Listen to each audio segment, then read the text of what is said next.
Allah Subhanahu wa Ta'ala memerintahkan kita untuk senantiasa memaafkan kesalahan orang lain yang telah berbuat salah, berbuat zalim kepada kita. Baik mereka meminta maafnya kepadamu ataupun saat mereka tidak meminta maaf. Karena kadang-kadang nih yang banyak terjadi, ketika sebuah konflik terjadi, orang dua-duanya tidak saling merasa bersalah.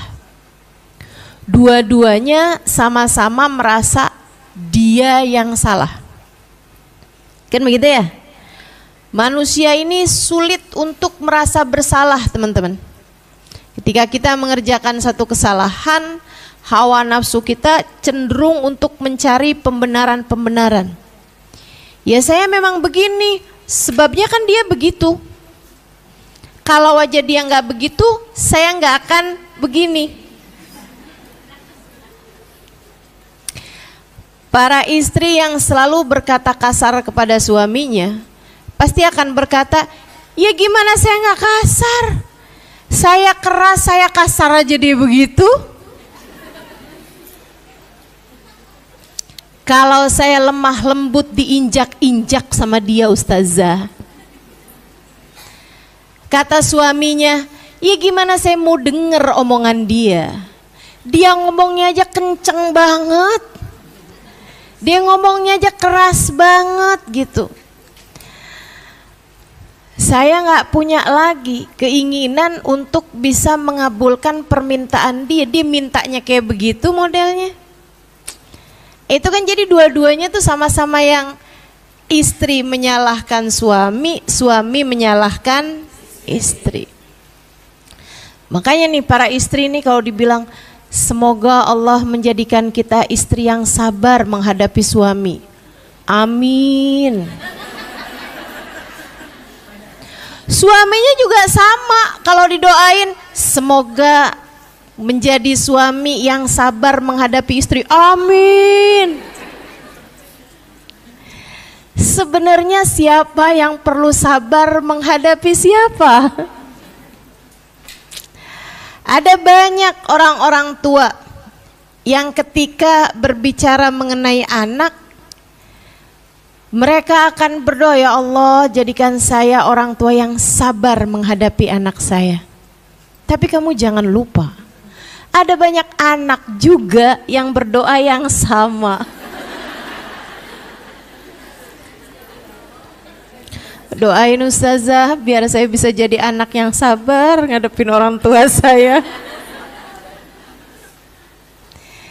Jadi saling menyalahkan itu sesuatu hal yang sangat lumrah terjadi untuk segala kesalahan. Mencari siapa yang benar, siapa yang salah dalam sebuah konflik sama sulitnya dengan mencari sebenarnya duluan ayam atau telur.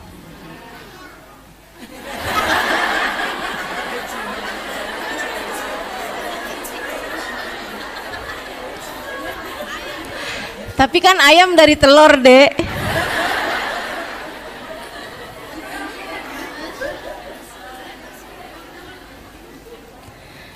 Masya Allah. Jadi teman-teman sekalian yang saya muliakan, kayak gitu tuh, nggak ketemu ujungnya gitu, nggak ketemu awalnya gitu kan. Untuk itulah yang kita perlukan itu bukan untuk mencari tahu siapa yang salah untuk kemudian dia meminta maaf dan orang tersebut memaafkan. Akan tetapi yang perlu kita lakukan adalah berlebar hati, berbesar hati, melapangkan hati untuk memaafkan kesalahan orang lain terhadap diri kita. Kamu tidak bisa berharap hidup menjadi baik-baik saja tanpa ada orang berbuat salah kepadamu. Itu tidak mungkin. Ridwan nas ghayah la tudrak, kata Imam Syafi'i. dicintai semua orang adalah cita-cita yang tidak mungkin tercapai. Gak ada ceritanya orang hidup dicintai, disukai sama semua orang. Gak ada ceritanya, siapapun orangnya. Gak ada ceritanya Halimah Al-Idrus disukai sama semua orang. Gak ada ceritanya, pasti ada yang sebel sama saya. Wajar. Saya kalau lihat orang seperti saya, mungkin juga bisa jadi sebel juga. Jadi saya sangat memaklumi kalau ada orang gak suka sama saya. Ada orang berbuat salah sama saya, sangat wajar. Apalagi melihat diri saya punya banyak salah atau berbuat kesalahan juga sama orang lain. Bahkan terhadap manusia paling mulia, baginda Nabi besar Muhammad, tidak pernah punya salah sama siapapun, tidak pernah berkata kasar kepada siapapun, selalu berbuat baik kepada siapapun. Allah Subhanahu wa ta'ala menjadikan Nabi Muhammad punya banyak pembenci, Nabi Muhammad punya banyak haters, istilah anak zaman sekarang. Nabi Muhammad punya banyak pengganggu, bahkan bukan main-main. Kesalahan orang lain kepada Nabi Muhammad bukan hanya sekedar Nabi Muhammad udah senyum dan dia nggak membalas senyumnya. Bukan hanya sekedar tetangga bikin hajatan Nabi Muhammad nggak diundang. Bukan hanya sekedar Nabi Muhammad setiap kali telepon sama dia nggak pernah diangkat. Bukan hanya itu teman-teman saudaraku sekalian, akan tetapi mereka bahkan merencanakan pembunuhan. Mereka bahkan melempari Nabi Muhammad dengan batu kerikil. Mereka bahkan saudaraku sekalian melempari Nabi Muhammad dengan kotoran unta. Segala macam jenis kezaliman orang lain pernah dilakukan oleh baginda kita Nabi besar Muhammad sallallahu alaihi wasallam. Pernah mereka lakukan kepada Nabi besar Muhammad sallallahu alaihi wasallam. Maka wajar ketika kita hidup di dunia ada banyak orang-orang yang berbuat kesalahan kepada kita. Saudara sekalian, Imam Syafi'i difitnah orang. Imam Syafi'i dikata-katain orang. Bahkan mereka sampai bikin hadis palsu buat nyerang Imam Syafi'i. Mereka bilang, man arada madhaba iblis fa'alaihi bimadhabi ibni Idris. Siapa yang kepengen mengikuti, mereka bilang ada hadis nih bunyinya gini, siapa yang kepengen mengikuti madhabnya iblis, silahkan dia mengikuti madhab anaknya Idris, yaitu Imam Syafi'i. Imam Syafi'i namanya Muhammad bin Idris Asy-Syafi'i. Saudaraku sekalian yang saya muliakan, mereka bahkan ngarang hadis palsu buat menjatuhkan Imam Syafi'i. Fitnah Imam Syafi'i dengan berbagai macam fitnah. Saudaraku sekalian saya muliakan, apa yang dilakukan oleh Imam Syafi'i ketika orang-orang bilang, Tuan, fitnahan kepadamu sudah semakin merajalela. Apakah kamu merasa perlu untuk klarifikasi? Apakah kamu perlu untuk menyanggah omongan-omongan mereka? Kata Imam Syafi'i, tidak perlu saya lakukan. Kenapa begitu? Imam Syafi'i bilang, siapalah saya jika Sayyidina Hasan meninggal diracun orang, Sayyidina Husain meninggal dipenggal kepalanya, Sayyidina Umar meninggal dibunuh orang, Sayyidina Uthman dipenggal, dihunus, meninggal dunia, dihunus pedang dari belakang saat beliau sedang salat, Sayyidina Ali dibunuh seseorang ketika hendak berangkat salat subuh. Bahkan baginda Nabi besar Muhammad sallallahu alaihi wasallam dikata gila, dikatain tukang sihir, didustakan. Bahkan Allah Subhanahu wa taala, Allah Subhanahu wa taala, zat paling mulia, difitnah punya istri, difitnah punya anak. Katanya Imam Syafi'i, jika yang mulia semuanya mendapatkan fitnahan, semuanya mendapatkan kesalahan-kesalahan orang, semuanya diperlakukan dengan zalim oleh manusia dan tidak selamat dari kejahatan lisan manusia, siapa pula Syafi'i ini? Harus jadi siapa saya untuk bisa selamat dari kejahatan lisan manusia? Maka adalah kewajaran ketika ada yang tidak suka dengan kita. Sesuatu yang sangat normal ketika ada orang yang membenci kita, ketika ada yang berbuat kesalahan kepada kita, ketika ada yang kamu rasa menyakiti hatimu, kamu rasa menggalaukan hidupmu, kamu rasa membuat hidupmu menjadi tidak baik-baik saja karena dia, itu adalah sesuatu yang wajar. Kewajaran hidup di atas muka bumi ini. Ada yang suka, ada yang tidak suka sama kita. Itu poin yang harus kamu pegang terlebih dahulu, teman-teman sekalian. Jangan berharap tidak ada yang berbuat jahat kepadamu, semua orang berbuat baik sama kamu. Jangan pernah berharap hidup tanpa ada pembenci. Wajar-wajar aja, sangat wajar. Sekali lagi, sangat wajar. Ketika beberapa kawan mengadu kepada guru kami tentang sulitnya dakwah, tentang jalan dakwah yang tidak mudah, difitnah, tidak diberi jalan yang mudah, misalnya gitu, pada guru kami, Hubabah Ummu Salim, beliau menjawab seperti ini. Saya meminta kalian pulang ke Indonesia untuk berdakwah. Adalah sesuatu yang wajar ketika kalian berdakwah dengan segala ujian, cobaan dan tantangannya masing-masing.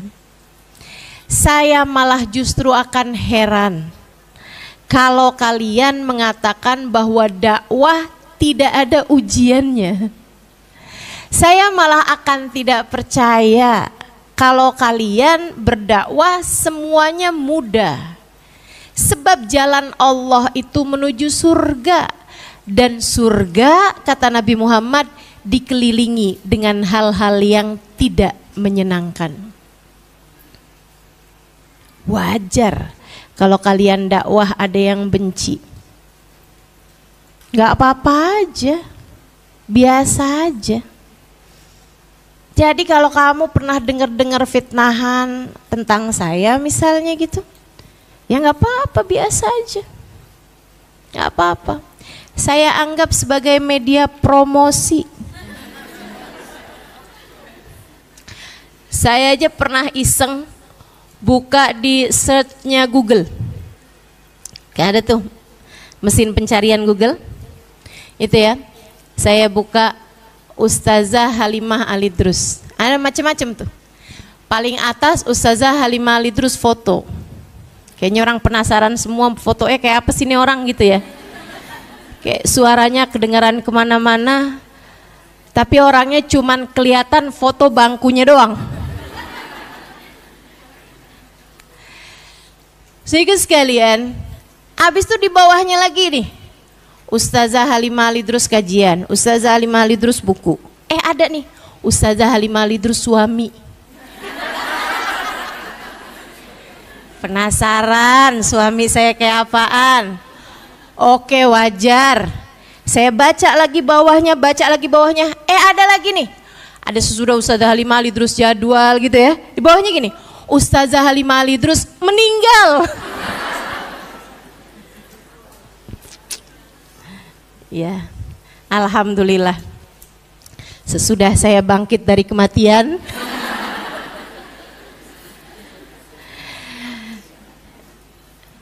Hal yang biasa-biasa aja gitu. Ada orang yang mengatakan hal-hal yang tidak baik tentang kita misalnya gitu. Hal yang sangat lumrah. Semoga Allah Subhanahu wa taala selalu menjaga kita insyaallah. Benar ya bahwa kita hanya memiliki 2 buah tangan. Tak akan cukup untuk bisa menutup mulut semua orang.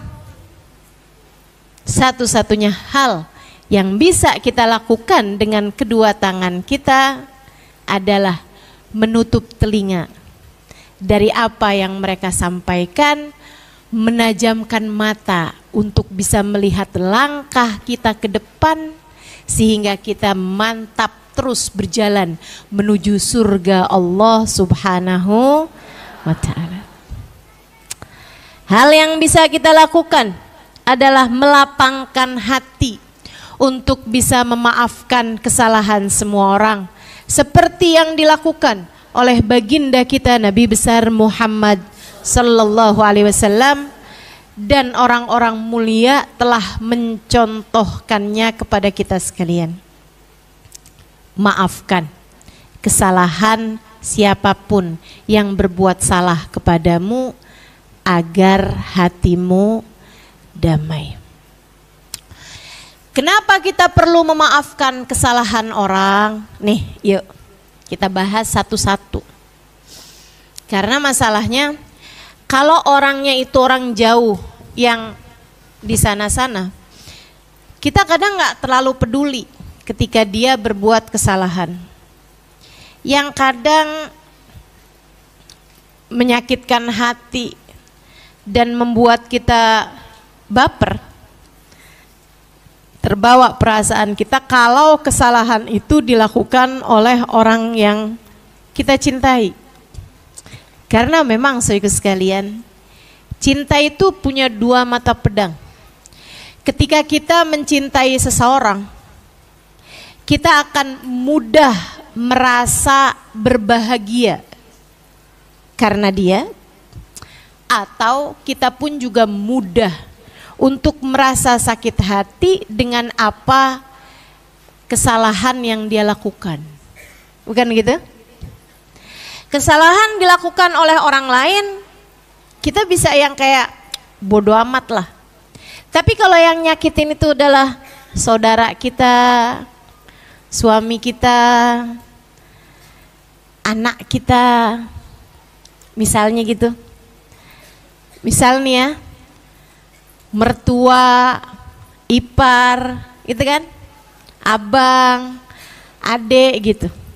Itu akan jauh lebih mudah untuk merobohkan pertahanan hati kita. Nah ini yang kita perlu ilmunya nih untuk bisa memaafkan kesalahan orang, baik orang yang kita dekat dengannya ataupun orang yang kita jauh darinya. Kenapa kita perlu memaafkan kesalahan orang lain kepada kita? Yang pertama, agar mulus jalanmu menuju surga. Agar mulus jalanmu menuju surga. Kenapa gitu? Karena Allah menceritakan orang-orang surga adalah orang yang memaafkan kesalahan orang lain. A'udzu billahi minasyaitonir rajim. Wasari'u ila maghfiratin min rabbikum wa jannatin arduhas samawati wal ard uiddat lil muttaqin. Di surat Ali Imran ayat 133.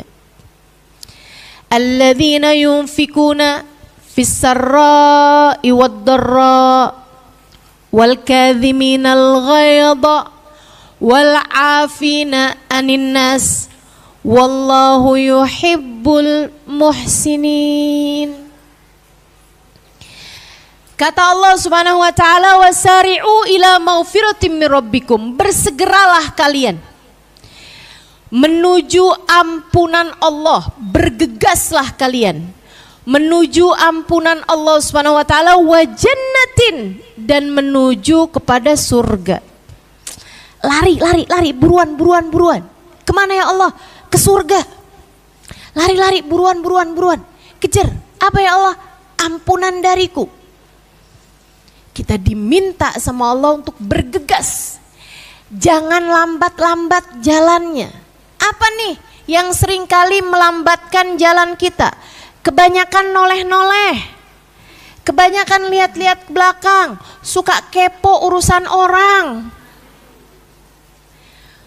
Suka peduli sama apa yang orang lain lakukan terhadapmu atau apa yang orang sampaikan tentangmu. Kamu terlalu peduli itu, makanya jalannya nggak bisa cepet. Didengerin mulu orang ngomong, apa. Akhirnya berhenti deh jalannya. Si orang kenapa itu? Tahu semua kabar dunia. Artis bercerai, anaknya ikut siapa? Dapat harta gono gininya berapa? Semuanya dia hafal. Teman-teman seiku sekalian yang saya muliakan, khawatir melambatkan jalanmu. Kamu terlalu peduli terhadap apa yang terjadi di luaran sana. Khawatir menghambat ataupun melambatkan jalanmu. Apalagi kalau dikit-dikit klarifikasi. Ada orang ngomong kayak gitu, enggak kayak gitu kok saya. Akhirnya enggak jalan-jalan. Baru jalan sehari misalnya gitu ya, baru jalan selangkah 2 langkah, udah peduli lagi sama kata orang. Benerin lagi omongan orang-orang. Ya kamu enggak jalan-jalan, kamu enggak sampai-sampai deh akhirnya. Allah bilang, wasari'u ila maghfiratin min rabbikum. Bersegeralah kalian, jalan cepatlah kalian, kalau bisa larilah kalian. Ila maghfiratin min rabbikum, menuju ampunan Allah Subhanahu wa taala. Kenapa kok Allah bilang menuju ampunan Allah? Ini terhadap urusan kita nih. Allah tuh suka ngingetin gitu. Kamu kok peduli amat sama salah orang terhadapmu? Lupa ya, kamu juga punya banyak kesalahan kepadaku. Kamu punya banyak salah padaku. Seharusnya kamu mengkhawatirkan ampunan dariku. Maka bersegeralah menuju ampunan dariku, kata Allah. Maka tiap kali kamu merasa sakit hati atas perlakuan orang padamu, atas percakapan atau perkataan orang padamu, ingatlah, saya sakit hati nih orang buat salah sama saya. Sepertinya ini adalah cara Allah untuk mengingatkan saya betapa saya pun juga punya banyak kesalahan-kesalahan kepada Allah yang mungkin untuk membuat Allah meninggalkan saya. Orang lain buat salah sama kamu, bukankah kamu pun juga punya banyak dosa kepada Allah? Kamu pengen Allah memaafkan dosa-dosamu, maka maafkanlah kesalahan orang lain padamu. Karena memang man afa'ufi, siapa yang memaafkan dia akan dimaafkan. Man la yarham la yurham, kata Nabi. Siapa yang gak bisa sayang sama orang, gak bisa kesian sama orang, gak bisa maafin kesalahan orang, la yurham, dia pun juga gak akan disayang sama Allah. Dia pun juga gak akan dimaafkan oleh Allah Subhanahu wa ta'ala. Dia gak akan dikasihanin sama Allah Subhanahu wa ta'ala. Kama tadin tudan, sebagaimana kamu berbuat, seperti itu pula lah kamu akan dibalas. Wasari'u ila maghfiratin, bersegeralah kalian menuju ampunan dariku, kata Allah. Wa jannatin, bersegeralah kalian menuju surgaku. Waktumu nggak keburu, waktu hidupmu nih nggak banyak. Umur kalian ma baina sittin wa sab'in, umur kalian tuh antara 60-70 tahun. Kebanyakan orang, rata-rata orang meninggal dunia di kisaran umur umat Nabi Muhammad antara 60 sampai ke 70 tahun. Wa qalil man yujawiz 80, sedikit kata Nabi Muhammad yang umurnya bisa lewat 80 tahun. Orang kalau udah di atas 80 tahun, kalau sakit, orang udah doainya husnul khotimah aja. Betul nggak? Orang tuh kalau udah umur 80 tahun, maaf nek, maaf, kagak punya teman sebaya. Teman sebayanya udah pada meninggal semua. Ya kan begitu? Masya Allah. Temenannya udah sama cucunya gitu. Umur kita nih pendek, teman-teman saudaraku sekalian. Sementara surga itu kekal. Persyaratannya itu banyak, kriterianya itu banyak. Karenanya bersegeralah kata Allah menuju surga. Udah gak usah pusing-pusing mikirin orang lain bikin begini, orang itu bikin begini, si ini bikin begitu, si ini bikin begini. Udahlah. Kamu fokus aja sama perjalanan kamu sendiri. Buruan, cepetan jalan menuju surgaku. Arduhas samawati wal ard, luasnya seluas 7 lapis langit dan seluas bumi. Allah kasih tahu nih, maksudnya gini loh. Kamu aja misalnya dibilangin ada rumah luas, kamu mau nabung, kamu mau susah-susah buat kebeli rumah bagus itu.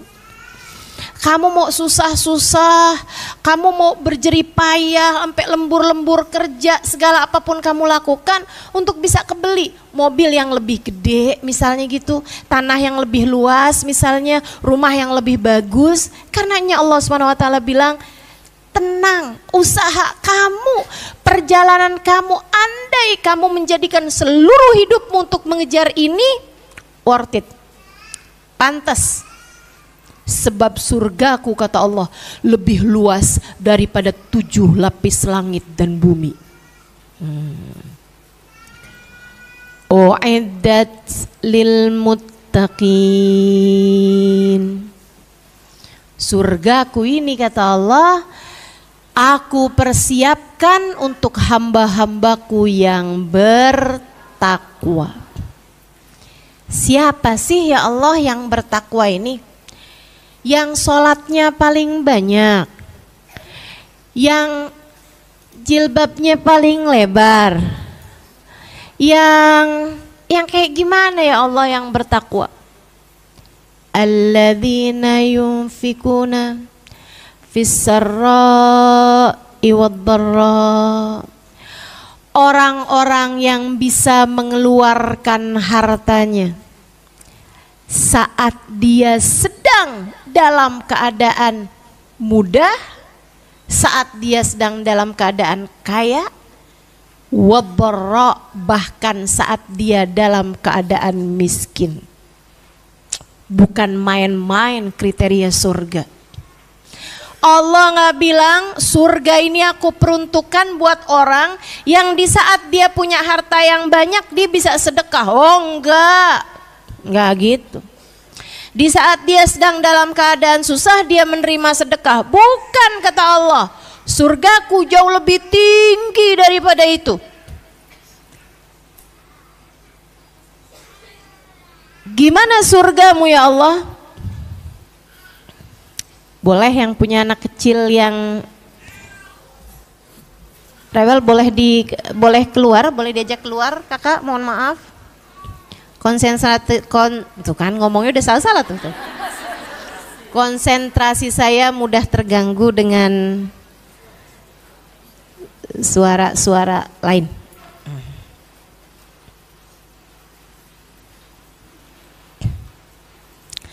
Alladzina yunfikuna fis-sarra'i wad-dharra. Surga Allah Subhanahu wa taala peruntukkan untuk hamba-hamba yang yunfikun, mudah menafkahkan hartanya di jalan Allah, fisra, saat dia sedang mudah, wadharra, ataupun saat dia sedang susah. Ustazah, kalau sedang susah gimana dia menafkahkan hartanya? Bu, emang ibu nggak pernah susah? Pernah.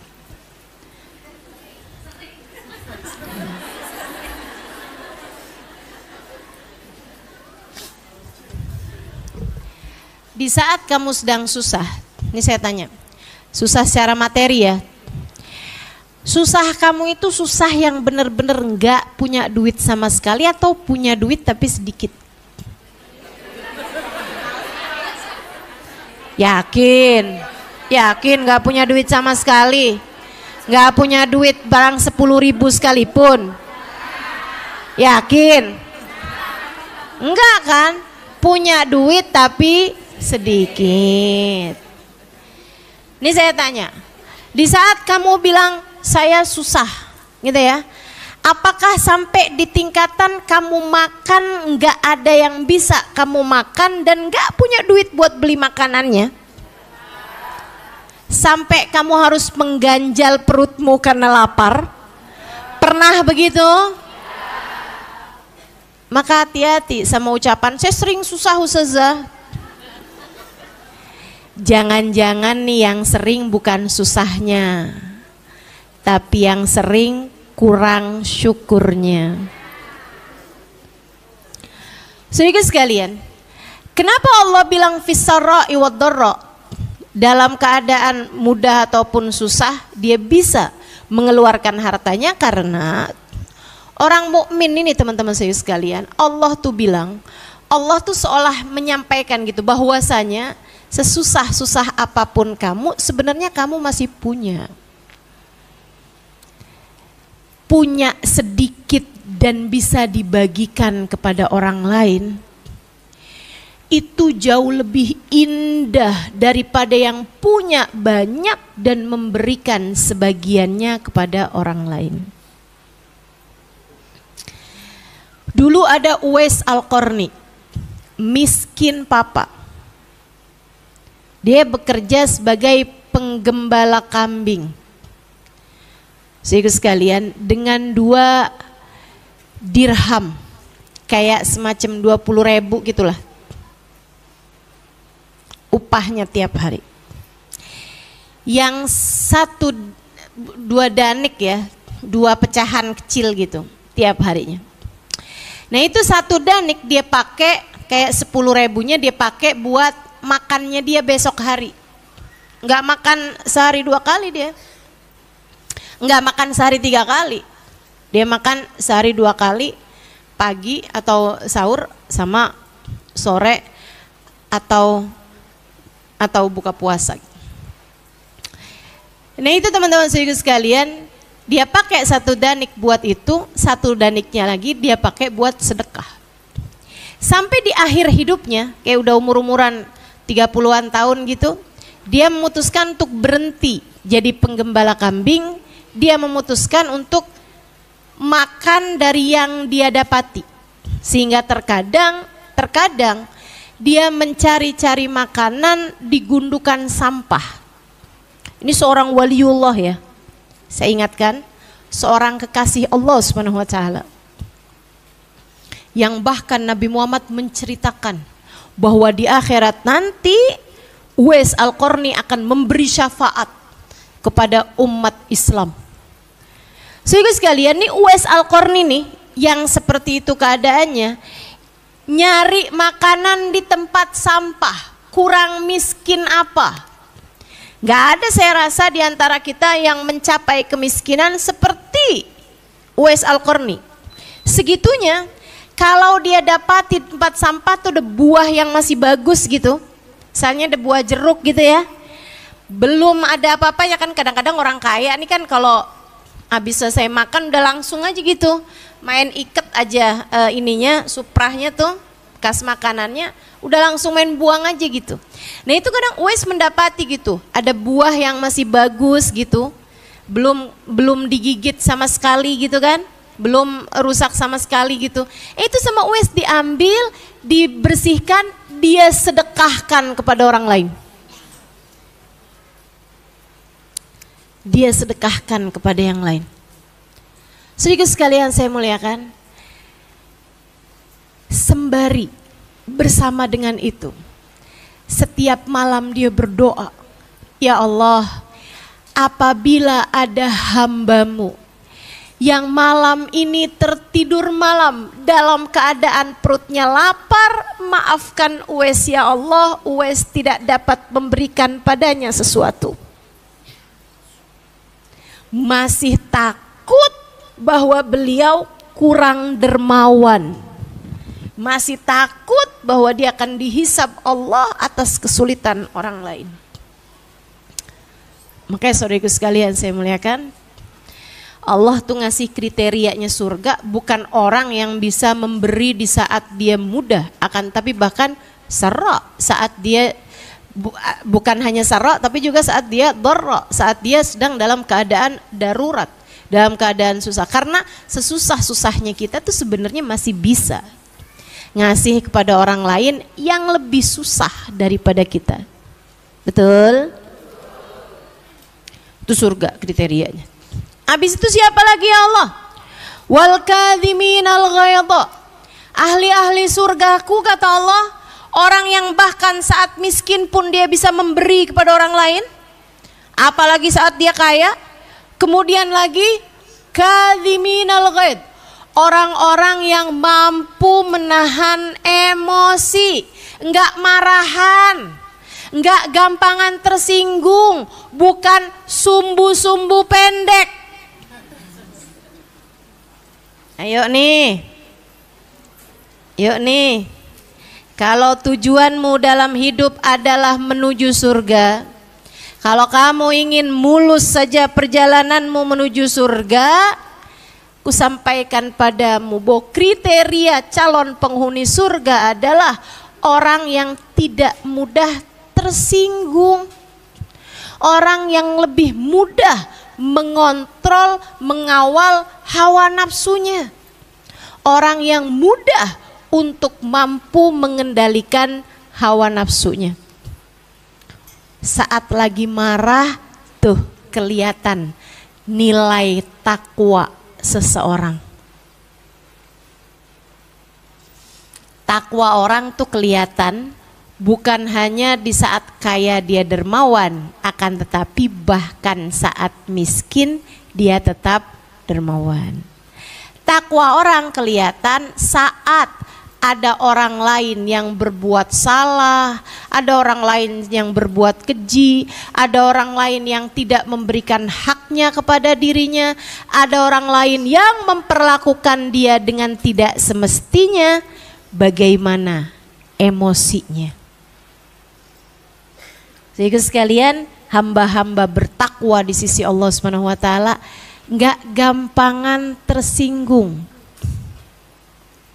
Hatinya luas, hatinya lapang, mudah memaklumi tindakan dari siapapun.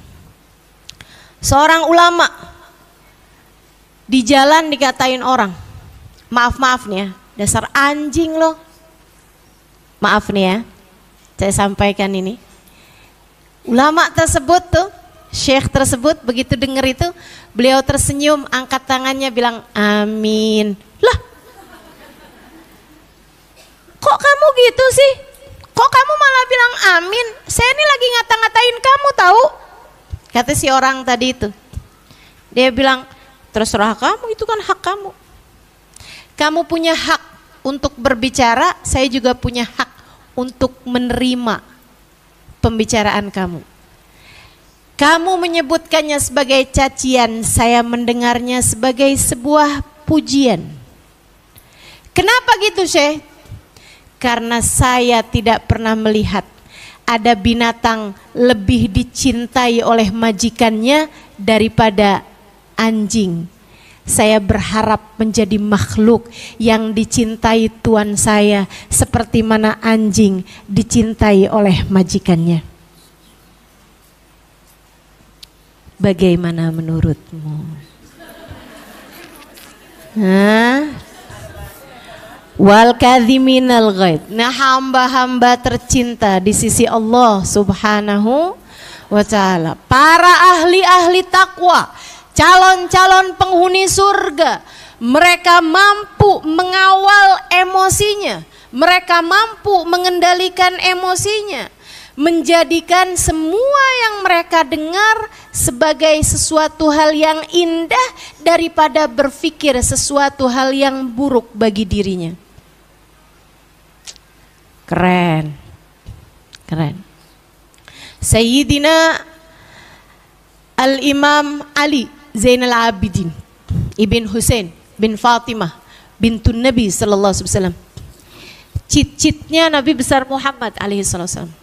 Satu waktu ada seseorang, adik sekalian, pedagang dari luar Madinah, nyampe di Madinah, dia tidur di dalam masjid. Sambil uangnya tuh, dia punya kantong uang, ditaruh di samping dia tuh. Dia pikir habis saya sholat nih, saya sholat duhur gitu ya. Dia masuk tuh udah sepi, masjid tuh sepi, gak ada siapapun, cuma ada satu orang yaitu Sayyidina Ali Zainal Abidin lagi sholat di masjid tersebut. Cicitnya Nabi besar Muhammad sallallahu alaihi wasallam, anaknya Sayyidina Husain yang adalah merupakan cucunya Nabi besar Muhammad sallallahu alaihi wasallam, lagi sholat di situ. Dia nih, si pedagang ini nih, habis selesai sholat duhur, dia tuh sebenarnya pengen jalan ke rumah temennya, sahabatnya, itu ya, di kampung situ. Cuman dia berasa ngantuk banget, jadi dia pun tidur dengan uang hasil dagangannya tuh ditaruh begitu aja di samping dia. Waktunya nggak lama kemudian, temennya tuh ada yang masuk ke masjid tersebut, si temennya dia nih. Terus dia lihat, lah ini kan teman saya nih, tidur aja di masjid, dan dilihatin ada duitnya di samping dia kan. Astagfirullah, nih orang sembarangan banget sih. Diambillah uangnya, disimpenin maksudnya dia gitu kan, dibawa pulang ke rumahnya. Si orang ini bangun beberapa menit kemudian, panik, duitnya nggak ada di sampingnya. Terus dia lihat masjid tetap sepi seperti tadi. Yang ada adalah hanya orang yang sedang sholat di pojokan tadi itu. Sayyidina Ali Zainal Abidin, fix dia nih ngambil duit saya. Jadi ditungguin sampai lepas sholat. Habis selesai pas sholat, samperin sama dia, balikin dong duit saya. Duit apa ya pak? Ah sok pura-pura. Dari saya tidur tadi sampai saya bangun nih, nggak ada orang di masjid ini selain kamu. Jadi pasti yang ngambil duit saya adalah kamu. Balikin duit saya. Maaf pak, jangan buka-buka aib orang. Udahlah, ayolah balikin aja, nggak usah sok-sokan. Ada berapa ya pak duitnya pak? Yang dipikirkan Ali Zainal Abidin, nutup aib orang. Ini mungkin dia tidur, duitnya diambil sama orang. Yaudahlah daripada dia ribut-ribut gitu, dia ribet-ribet, yaudah aja dah. Duitnya isinya berapa ya pak? Pakai segala nanya, 10 juta. Oh, oke. Baik pak, sebentar ya pak. Yuk kita jalan. Dibawa sama Sayyidina Ali Zainal Abidin pergi ke rumahnya, beliau pun ambil, kebetulan ada uangnya, beliau pun balikin. Nih pak, 10 juta buat bapak. Pakai cara buat saya, duit-duit saya. Dia pikir kalau nggak ngambil ngapain dibalikin, ya kan begitu. Kalau nggak nyuri ngapain dibalikin gitu. Udah dituduh nyuri, kalau memang enggak ngapain dibalikin kan gitu. Akhirnya dia pun pergi ke rumah temennya itu yang memang rencana dia kan. Begitu nyampe di rumah temennya, dibalikin tuh duit. Nih sembarangan aja kamu tidur di masjid, bawa duit segitu banyak. Hah? Jadi duitnya kamu yang ambil? Iyalah, saya tadi pergi ke masjid, untung aja tuh saya pergi ke masjid. Dia bilang, saya pergi ke masjid, saya lihat kamu tidur enak banget, ngorok sampean tidurnya di masjid. Saya liatin duit kamu di samping kamu tuh gitu aja, kamu taruh, bukannya disimpan gitu. Dia bilang, astagfirullah, astagfirullah. Terus siapa tuh ya orangnya? Saya tuduh dia maling duit saya. Soalnya dari sejak awal saya tidur sampai saya bangun tuh cuman dia doang yang ada di masjid. Orangnya kayak gimana? Begini. Saya sampai pergi ke rumahnya dibalikin duitnya masalahnya. Orangnya kayak gimana? Diceritain kan, astagfirullah, ente kena cucu Nabi Muhammad kualat loh. Itu Sayyidina Ali Zainal Abidin. Astagfirullah, nih gimana ya, ampun. Nih kayaknya nih saya nih dikutuk jadi batu kagak berubah nih. Allah, gimana nih, gimana? Temenin saya yuk, saya mau minta maaf sama dia. Nggak ada ceritanya, ogah saya. Ogah, ntar saya ikut-ikutan juga, kena. Nggak mau, pergi aja sendiri sono. Kamu yang bikin salah. Makanya orang tuh jangan mudah menghakimi. Iya, abis gimana dong? Ayo dong temenin. Nggak mau juga, akhirnya dia sendirian tuh. Dia ketuk pintu, dibukain Sayyidina Ali Zainal Abidin. Dia nunduk, dia balikin duitnya, Tuhan maafin saya Tuhan, maafin saya. Maafin saya telah menuduhmu mencuri, ternyata uang saya diambil sama teman saya untuk disimpankan. Maafkan saya Tuhan, maafkan saya. Sayyidina Ali hanya senyum aja. Nggak juga kayak kita, makanya.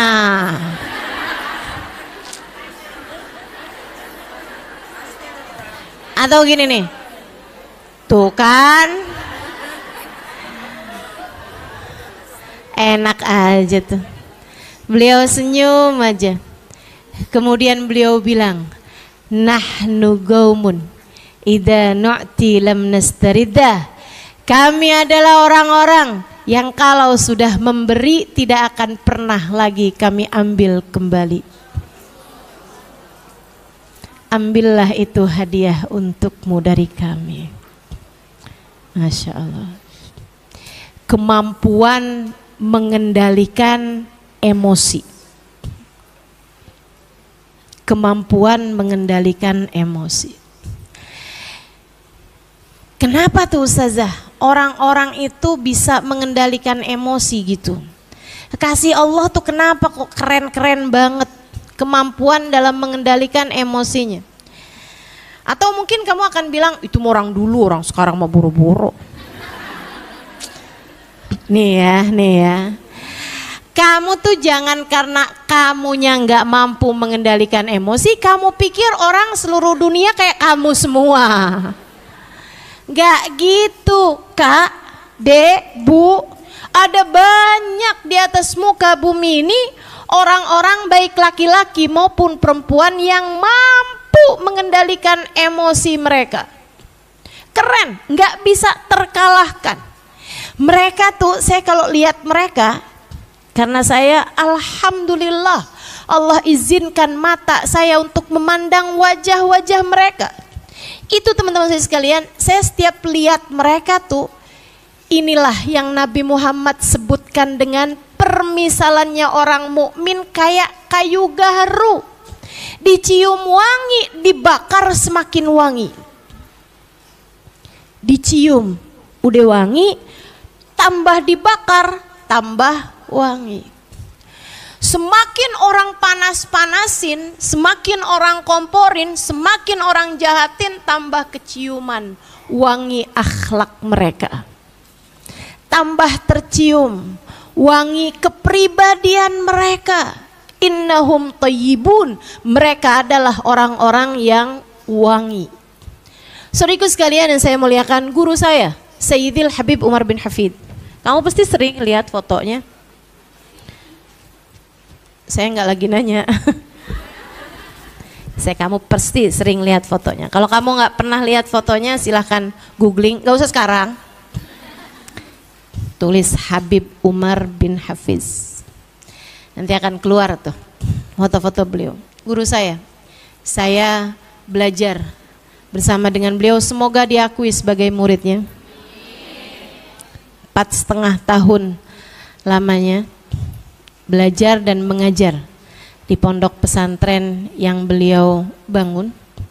Sehingga sekalian, satu waktu di Tarim, di kotanya Habib Umar, ada seorang laki-laki yang mengakui tanah, yang semua orang udah tahu tanah itu tuh punyanya keluarganya Habib Umar dan jatuh warisannya kepada Sayyidil Habib Umar bin Hafid.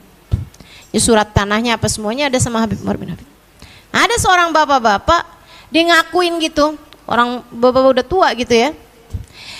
Dia ngakuin bahwa tanah itu tuh sebenarnya punyanya dia dari bapaknya, warisan dari bapaknya. Dulunya memang punyanya kakeknya Habib Umar gitu, tapi udah dihadiahkan kepada bapaknya itu gitu. Jadi dia yang dapat warisan seharusnya gitu. Dia berkoar-koar di kampung tuh bahwa tanah itu adalah miliknya dia. Satu hari dan kabar itu sampai kepada Habib Umar dan kepada keluarga Habib Umar, yang menceritakan cerita ini adalah putra beliau Sayyid Salim. Sehingga sekalian, satu waktu si orang tadi ini datang mengetuk pintu ke rumah Sayyidil Habib Umar bin Hafid, dibukakan sama Salim ini yang cerita nih. Dia bilang, satu hari ada yang ngetuk pintu rumah kami, saya buka, ternyata si bapak itu yang ngakuin bahwa rumah itu atau tanah itu adalah punyanya dia gitu, warisan dari bapaknya. Saya pun kemudian masuk ke dalam, saya kasih tahu abah saya. Dia bilang, Sayyidil Walid datamu, ada orang itu loh yang ngakuin tanah itu sebagai tanah dia. Marhaba. Suruh masuk, buatkan air. Habib Umar pun menemui, dari mulai buka pintu senyumnya lebar, ya ahla wa sahla marhaba, silahkan masuk gitu kan. Duduk, didengarkan sama Habib Umar, marhaba marhaba. Senyumnya nggak hilang, nih ngadepin orang yang ngakuin tanah itu adalah miliknya. Padahal suratnya sama Habib Umar, padahal semua orang tahu bahwa itu adalah milik keluarga mereka. Habib nemuinnya dengan senyum, senyum tuh emosi tingkat, kemampuan mengendalikan emosi tingkat langit keberapa nih ya? Di saat kita kemampuan mengendalikan emosinya tingkat sumur. Mereka langit, kita bukan cuman bumi nih, tapi sumur, kayaknya malah tambang minyak nih kayaknya nih kita nih. Bawah banget ya. Senyum aja Habib Umar. Marhaba, marhaba. Baik, baik.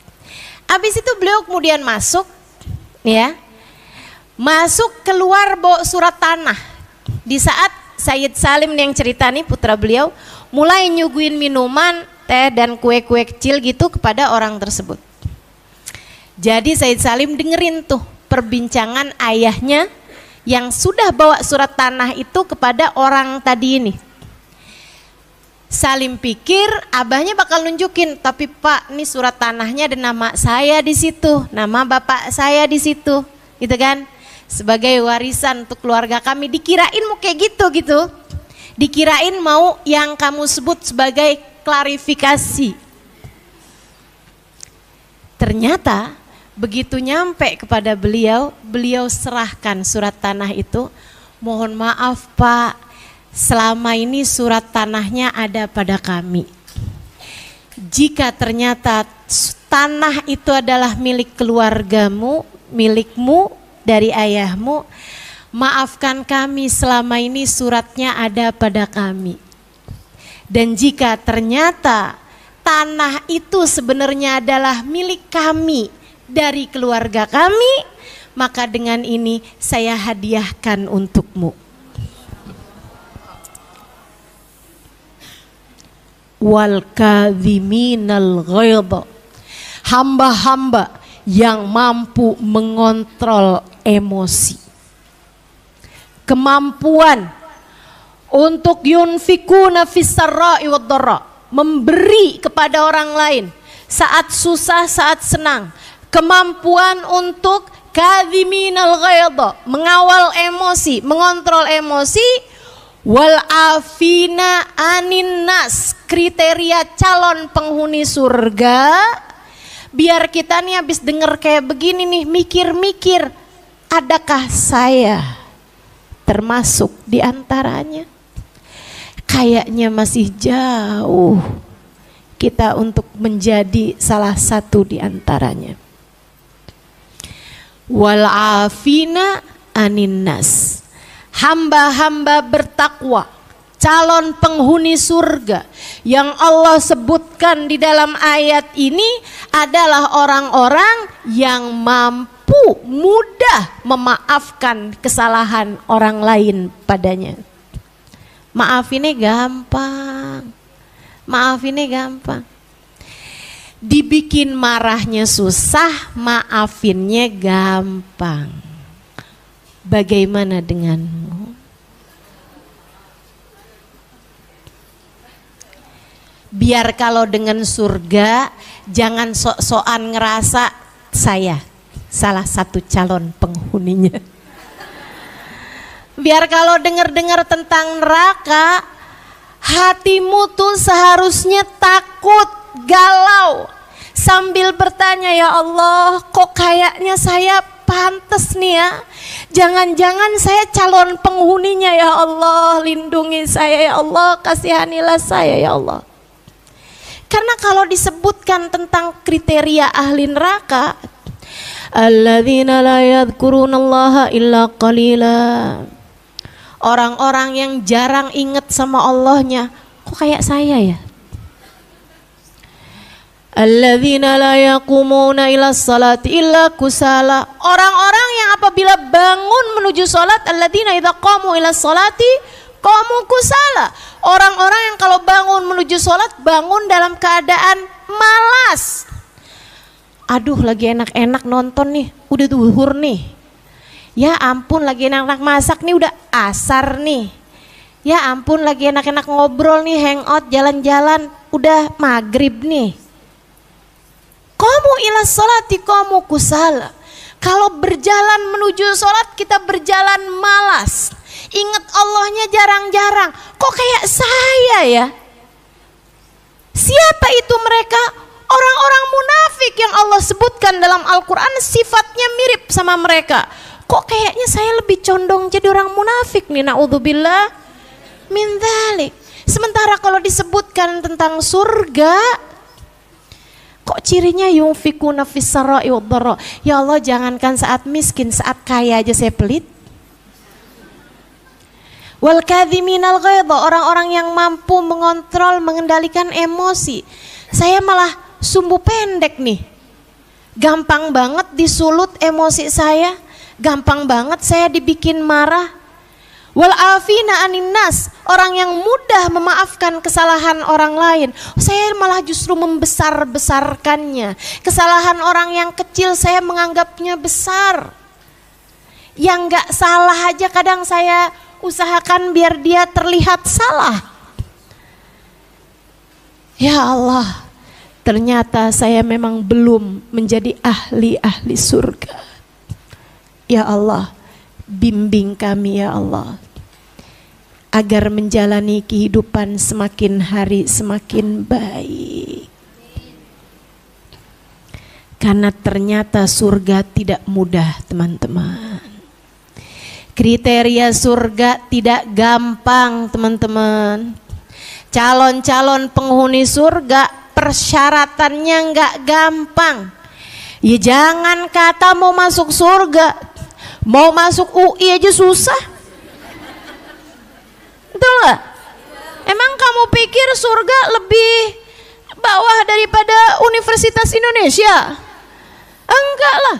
Kamu mau masuk ke Amerika tuh loh dari Indonesia, katanya persyaratannya tuh susah, apply visanya tuh susah.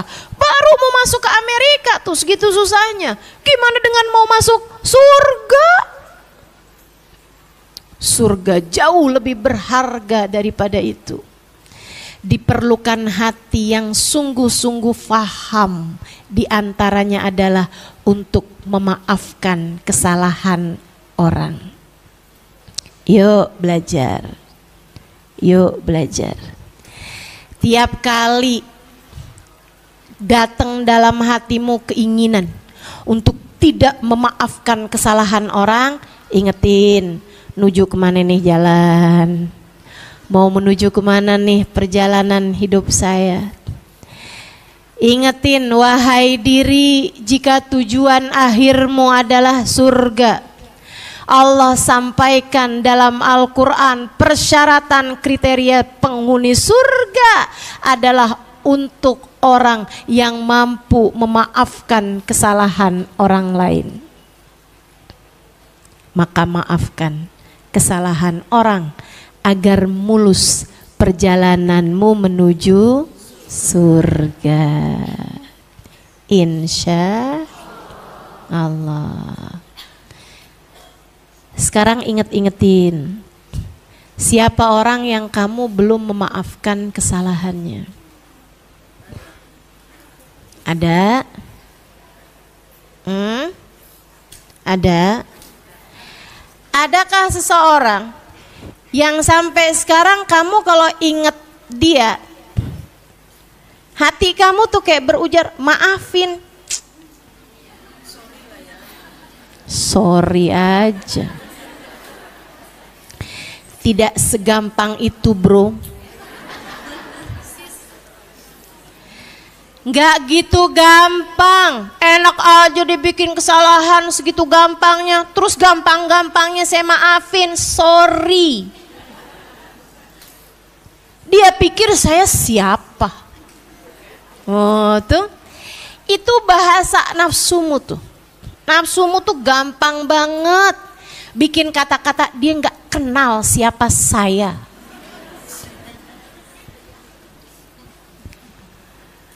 Saudaraku sekalian yang saya muliakan, tuh bahasanya hawa nafsu tuh. Dia nggak tahu apa siapa saya. Balikin, emang siapa kamu? Nggak tahu saya. Siapa kita, teman-teman? Kita adalah hambanya Allah yang kita akan hancur tanpa rahmatnya Allah, yang kita akan celaka tanpa kasih sayang Allah, yang kita akan hina tanpa dimuliakan Allah. Kita hina kecuali jika kita dimuliakan oleh Allah SWT. Kita hina tanpa kemuliaan dari Allah SWT. Kamu pikir kamu tinggi? Tidak. Tidak. Kita semuanya adalah rendah kecuali jika ditinggikan oleh Allah Subhanahu wa taala. Maka setiap kali hatimu mengatakan bahwa saya tidak akan pernah memaafkannya, sampaikan kepada hatimu, wahai hati, kemana kamu harap kita akan kembali sesudah kematian kita nanti? Kamu pengen baliknya kemana? Surga? Jika memang surga sebagai harapanmu, sebagai tempat kembalimu, maafkan kesalahan orang. Sebab syarat, ketentuan, kriteria calon penghuni surga yang Allah sebutkan dalam Al-Quran, ayat Ali Imran, surat Ali Imran ayat 133, 134 yang tadi saya bacakan. Surga diperuntukkan untuk orang-orang yang memenuhi persyaratan, diantaranya mampu memaafkan kesalahan orang lain. Jangan pernah diantaramu ada orang-orang yang gini nih, kalau ada orang bikin salah, kamu bilang begini, di dunia sih saya nggak akan tuntut, tar di akhirat. Ini yang ketawa berasa pernah nih. Yang nggak ketawa mikir, kok Ustazah tahu ya? Banyak tuh yang begitu tuh. Ntar saya akan tuntut dia di hadapan Allah. Saya akan berdirikan dia di hadapan Allah di akhirat nanti untuk saya pertanyakan tentang kesalahannya tersebut. Saya tanya padamu, kamu begitu yakinnya bisa memberdirikan dia di hadapan Allah? Kamu siapanya akhirat? Panitia?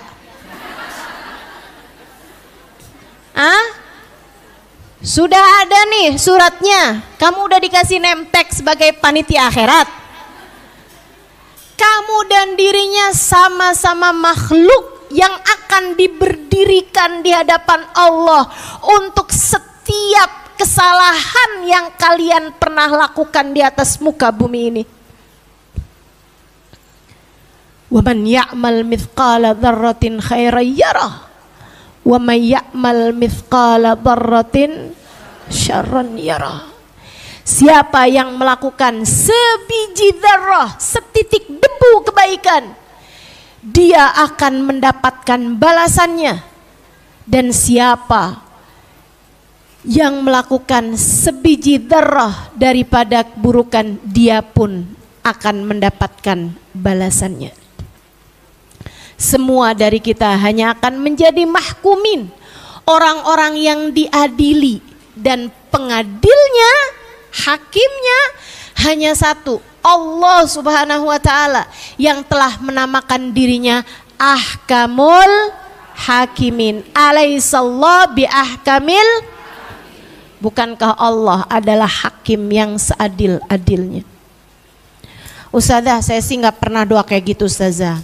Tapi saya doanya kayak gini nih. Ya Allah, bukankah kebaikan dan keburukan ada balasannya dari sejak di dunia dan di akhirat? Ya Allah, balaslah keburukannya kepadaku dengan keburukan yang jauh lebih buruk lagi. Saya doanya kayak gitu Ustazah. Boleh gak kalau kayak gitu Ustazah doanya? Ada yang nyaut boleh katanya. Masya Allah. Teman-teman sekalian, kalau kamu percaya bahwasanya setiap kebaikan dan keburukan sudah akan dibalas Allah dunia sebelum di akhirat, tidakkah seharusnya kamu berpikir bahwa keburukan yang sekarang kamu terima adalah merupakan balasan Allah atas keburukanmu di masa yang lalu? Halo? Kenapa kita kalau sama orang lain bikin buruk sama kita bilang tar dibales loh. Nah bisa jadi yang sekarang kamu terima dari keburukan ini juga balasan atas orang lain pernah kamu dolimi, kemudian dia bilang tar dibales loh. Jadi kamu pun mendapatkan balasannya.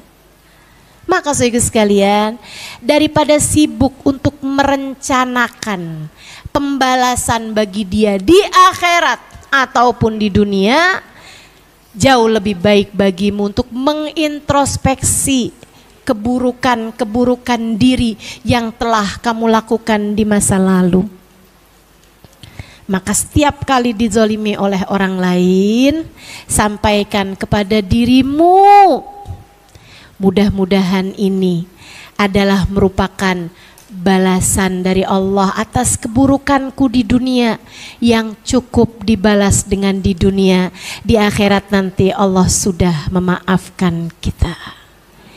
Ya Allah, ampunilah segenap dosaku dan jangan pernah balas keburukanku di akhirat nanti ya Allah. Gitu. Enak. Dan gak ada kaitan sama orangnya. Kita mau urusannya antara kita sama Allah Subhanahu ta'ala. Jadi kenapa kamu perlu memaafkan kesalahan orang lain? Yang nomor satu, agar jalanmu mulus menuju surga. Yang kedua, kenapa kamu perlu memaafkan kesalahan orang lain? Agar ibadahmu diterima oleh Allah. Agar ibadahmu diterima sama Allah. Lah apa kaitannya Ustazah? Oh kamu belum tahu ceritanya nih. Ketika hatimu menyimpan dendam, ada syahna di dalam hatimu, kebencian, dendam, kesumat dalam hatimu, itu menjadi semacam penghalang antaramu dengan ibadah yang kamu lakukan, sehingga ibadahmu tidak terangkat, apalagi terkirim, apalagi diterima di sisi Allah Subhanahu wa ta'ala. Thalathatun la turfa salatuhum fawqa ru'usihim shibra. Kata Nabi Muhammad, 3 kelompok orang salatnya tidak akan terangkat sejengkal pun dari kepalanya. Tiap kali kamu salat kamu keluar duk. Udah segitu doang. Enggak keangkat.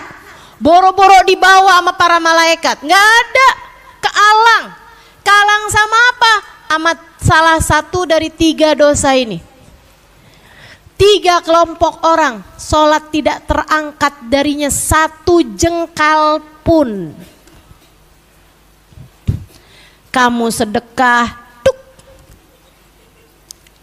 hanya nggak nyampe sejengkal, udah kealang langsung. Kamu hadir di majelis ilmu, kamu berbuat kebaikan, apapun jenis kebaikanmu hanya akan tuk, tidak terangkat 1 jengkal pun dari kepalamu. Kamu pikir kamu udah berbuat banyak kebaikan, punya duha, punya tahajud, punya sedekah, punya hadir majelis taklim, punya nyumbang pengajian, nutup aurat rapi. Akan tetapi ternyata semua kebaikan-kebaikan tersebut tidak ada yang terangkat darimu sehingga tidak terkirim kepada Allah. Dan kalau tidak terkirim, bagaimana mungkin akan diterima? Sementara yang kamu harapkan adalah balasan. Dibalas itu kan kalau udah keterima. Gimana keterima kalau terkirim aja enggak? Teman-teman, ini kita belajar dari WhatsApp atau pesan ya. Kalau kamu berharap WhatsApp kamu dibalas, itu kamu harus pastikan WhatsApp kamu diterima. Kalau diterima baru mungkin dibalas. Kalau kamu mau memastikan WhatsApp kamu itu diterima, harus sudah terkirim. Kalau terkirim aja enggak karena enggak punya pulsa atau enggak ada sinyalnya, gimana mau diterima? Kalau diterima aja enggak, gimana mau dibalas? Demikian pula dengan amal-amal kebaikanmu teman-teman. Mau mendapatkan balasan berupa surga, berupa pahala, berupa ampunan, berupa keberkahan dalam kehidupan, berupa kebaikan-kebaikan yang akan membuatmu kelak di hari akhirat dapat bersama dengan orang-orang soleh, orang-orang soleha. Itu kamu memastikan amal kebaikanmu tersebut itu terkirim, terangkat. Nah ini 3 kelompok orang kata Nabi Muhammad, enggak ada yang keangkat ibadahnya sejengkal sekalipun dari kepalanya. Imam zalim, pemimpin yang zalim, pemimpin yang tidak disukai rakyatnya karena kezalimannya. Makanya saran saya sih ibu-ibu nih, jangan ada yang nyalon dah. Kalau mau nyalon cari aja yang khusus perempuan.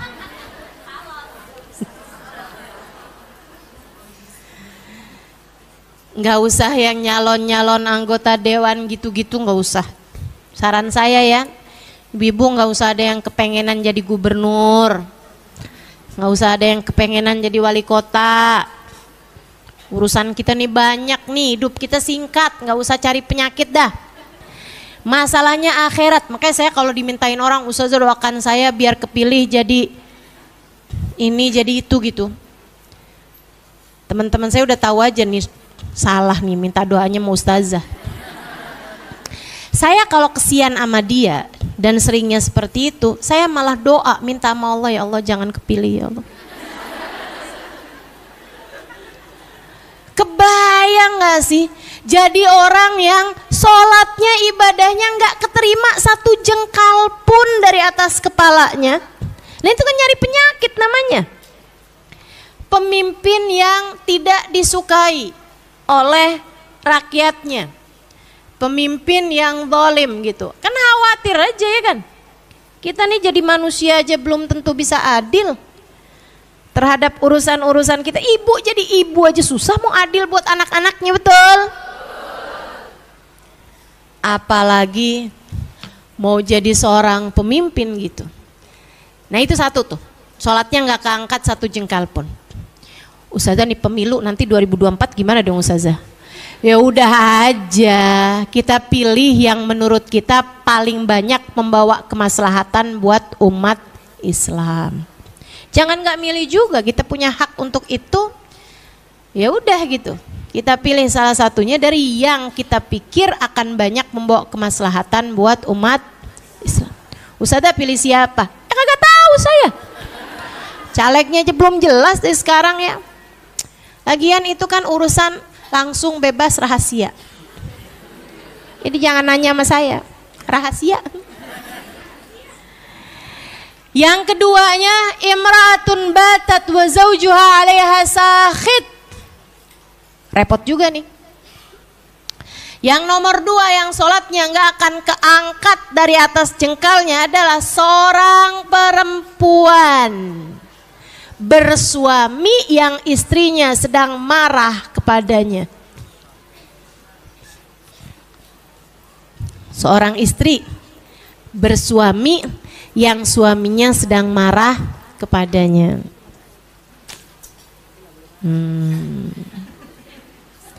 Jangan bikin sesuatu hal yang membuat suamimu marah padamu. Hati-hati.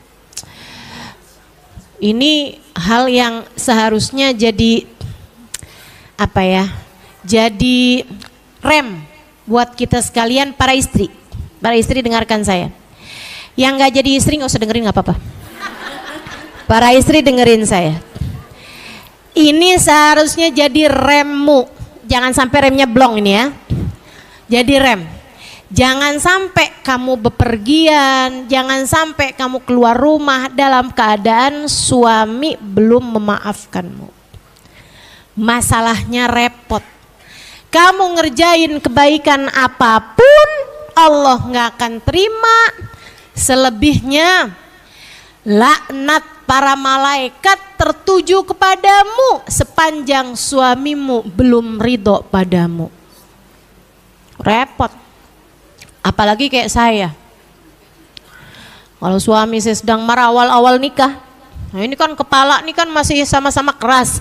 Sekarang udah lumayan lembek.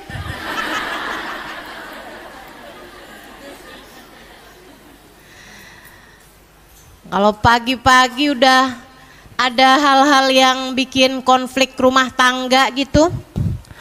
Kemudian dia marah, saya juga marah. Habis itu dia akan keluar rumah, gitu ya. Habis itu saya keluar rumah juga, mau ngajar. Saya sepanjang jalan takut aja, ya Allah gimana nih. Saya ngajar boro-boro nih. Yang mendengarkan bisa diterima, nih yang nyampein aja kagak diterima. Sinyalnya mati begini gimana ceritanya nih. Jadi mau nggak mau ini jadi rem buat saya. Tiap kali saya mau ngajar, sebelum saya ngajar, saya udah WhatsApp duluan sama dia, maafin saya. Kayak dalam hati, tar ketemu sih marahan lagi oke deh. Cuman masalahnya sekarang saya mau ngajar nih. Saya kesian sama yang dengerin kajian saya. Kalau gara-gara saya yang menyampaikan, seorang istri yang sedang tidak diridhoi oleh suaminya membuat jamaahnya juga jadi tidak diterima hadirnya di majelis. Kesian yang udah pada datang dari subuh.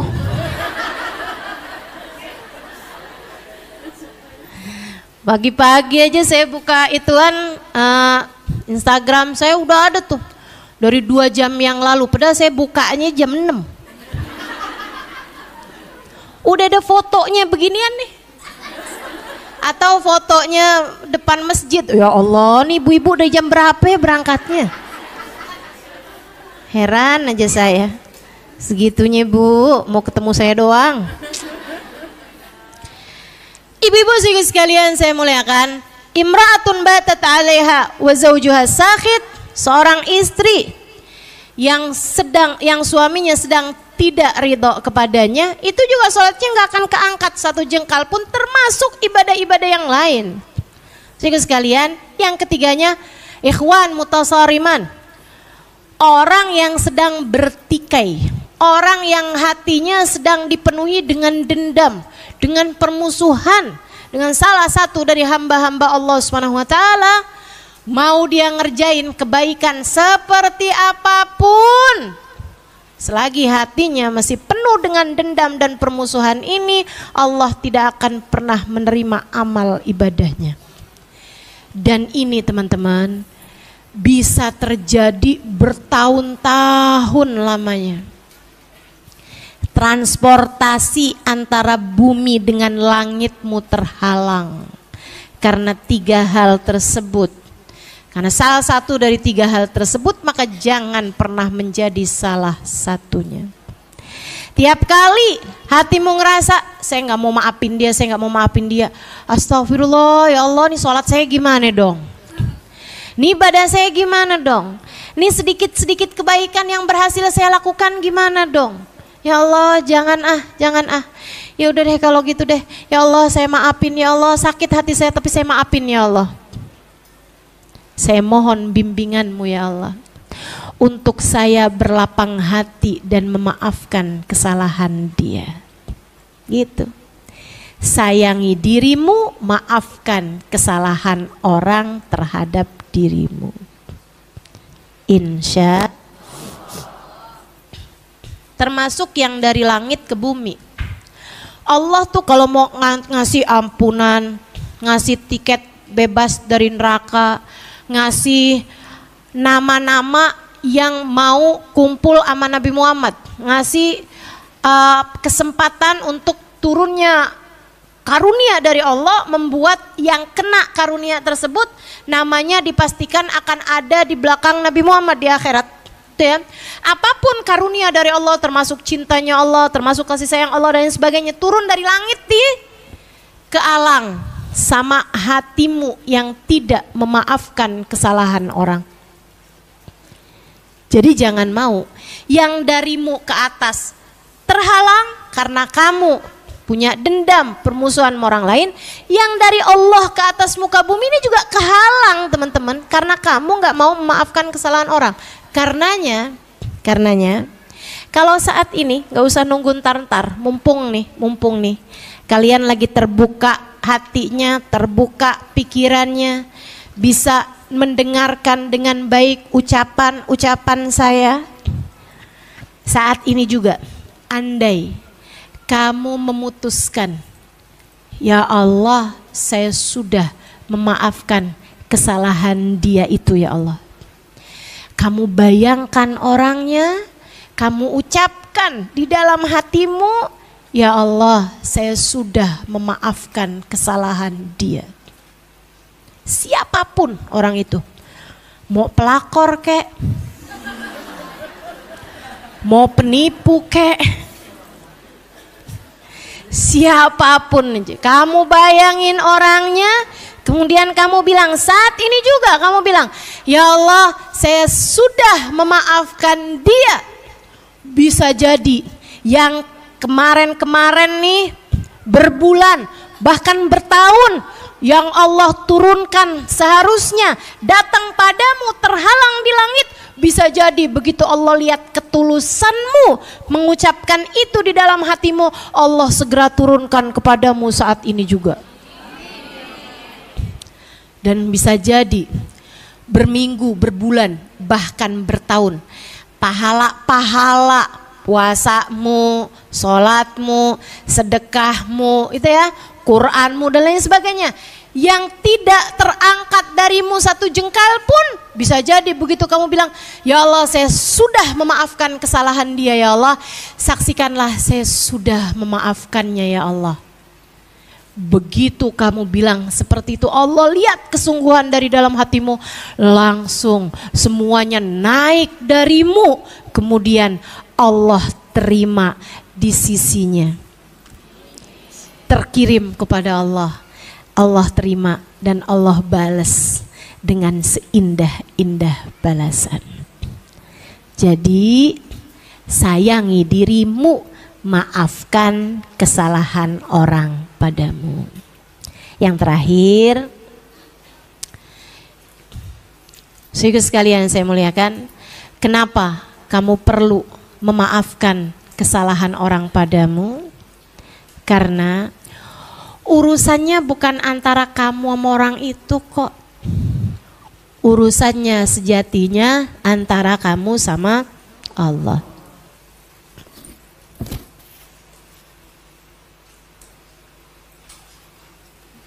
Tidak ada sesuatu terjadi di atas muka bumi ini tanpa izin darinya.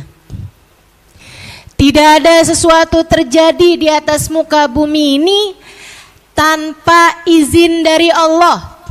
Bahkan kejadiannya sejatinya semuanya dari Allah Subhanahu wa taala. Orang berbuat apapun kepadamu gak akan sampai kepadamu illa biiznillah, kecuali dengan izin Allah, kecuali dengan ACC dari Allah Subhanahu wa taala.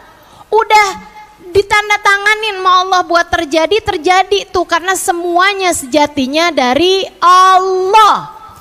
Al khair wasyarr kulluhu minallah. Baik buruk semuanya datangnya dari Allah. Orang muji kamu sejatinya dia memuji dari Allah. Untuk Allah lihat gimana nih kamu nih. Kalau aku jadikan hambaku memujimu, gimana hati kamu? Hah, gimana? Masih bisa tetap tawadu atau jadi sombong, merasa diri begini begitu?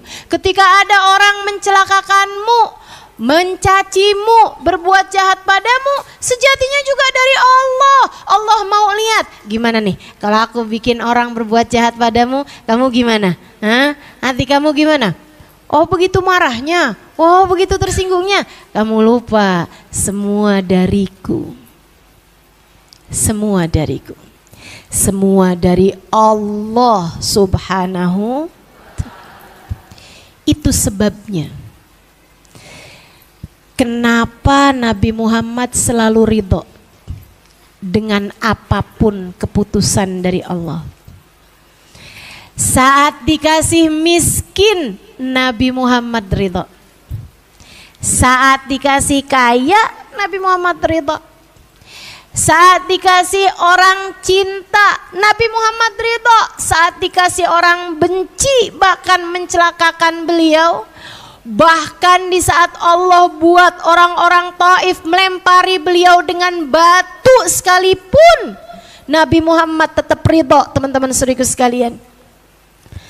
Bersama dengan darah yang mengalir banyak dari betis beliau, bersama dengan keadaan beliau yang bercampur antara keringat dengan luka-luka beliau, bersama dengan yang pastinya bukan hanya luka fisik, akan tetapi juga sedih hati beliau saudaraku sekalian, ketika dilempari oleh anak-anak kecil dan budak-budak.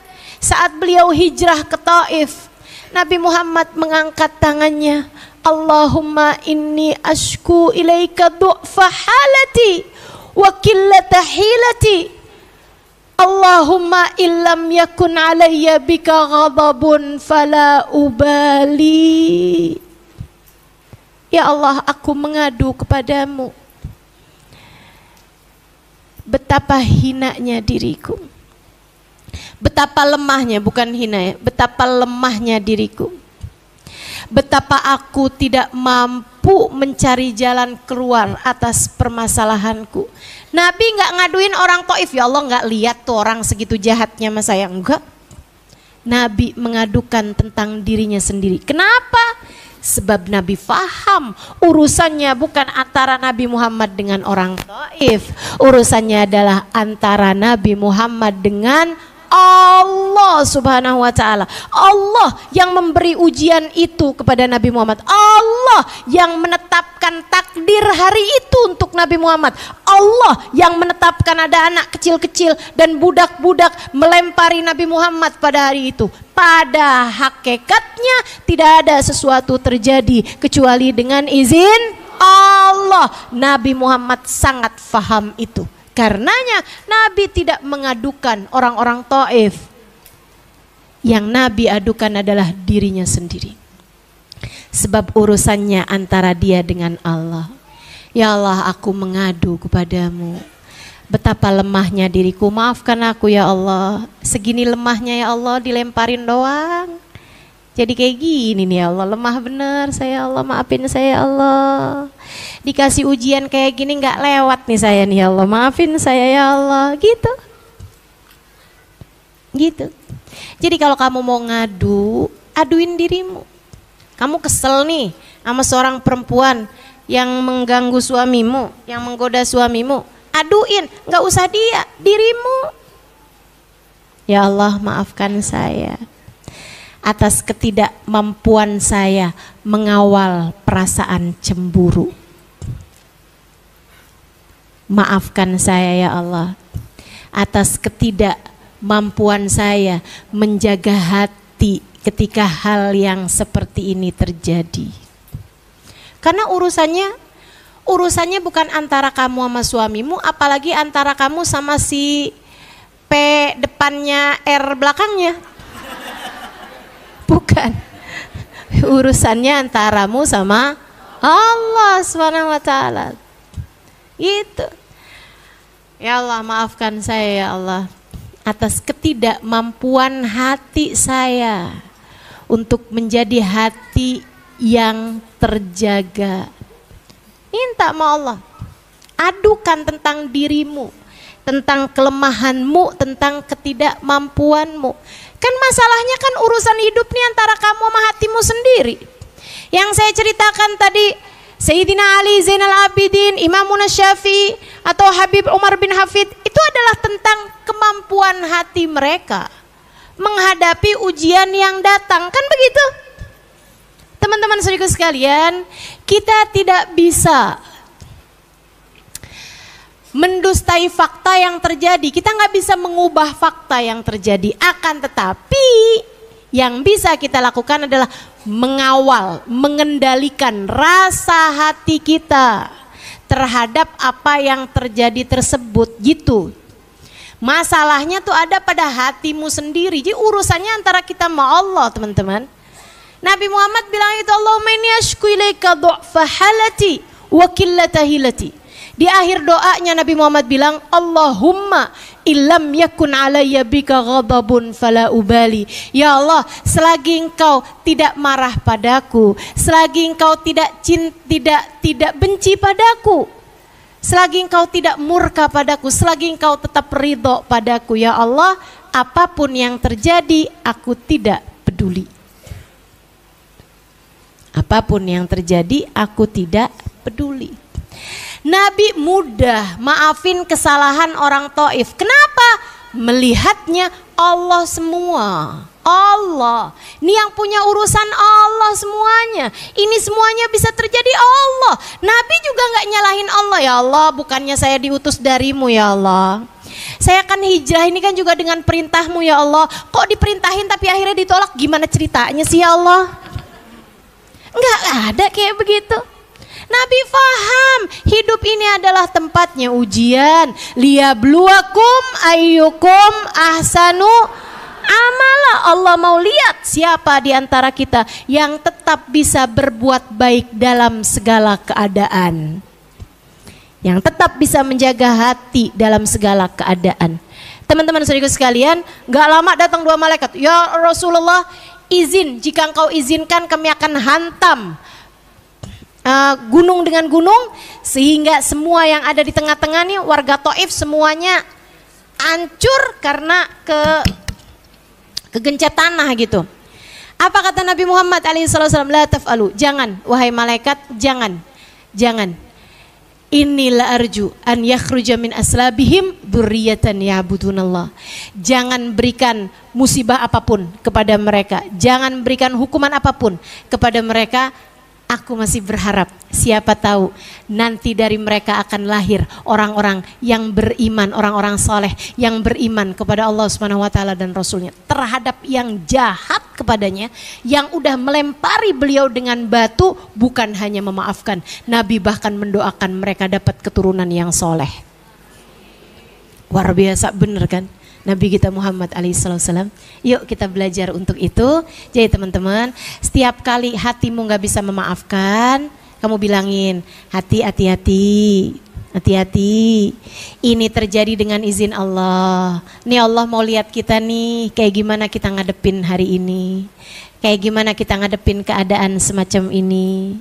Wahai hati, dia hamba Allah, kamu hamba Allah. Gitu kan? Sedikit sekalian, kalau kamu ngata-ngatain makanan, gitu ya, makanannya nggak bisa balas, nggak bisa apa-apa. Tapi yang sakit hati adalah yang bikin, yang punya makanan tersebut, betul? Kamu jangan pernah lupa, semua manusia di atas muka bumi ini adalah hamba-hambanya Allah, makhluknya Allah.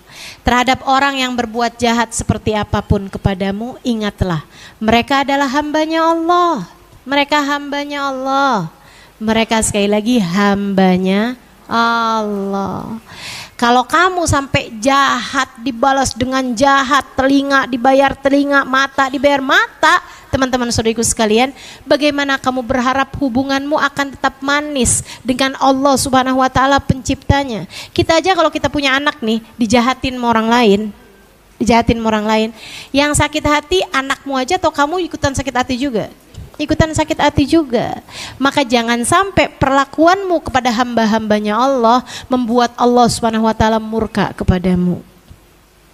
Tapi kan dia memang jahat ustazah, ya udah biarin dia aja. Kalau dia dijahatin sama Allah itu kan urusan dia gitu. Tapi kamu jangan.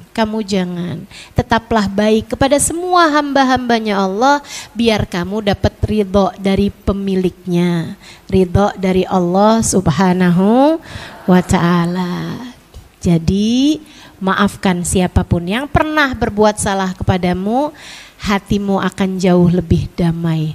Dengan mengingat ketiga hal tersebut teman-teman, agar perjalananmu mulus menuju surga, agar amal ibadahmu diterima Allah dan karunia yang Allah turunkan sampai kepadamu, kamu harus memaafkan kesalahan siapapun saja kepadamu. Dan yang ketiganya, agar Allah ridho padamu, sebab tidak ada sesuatu terjadi kecuali dengan izin Allah, dan semua manusia di atas muka bumi ini adalah hambanya Allah.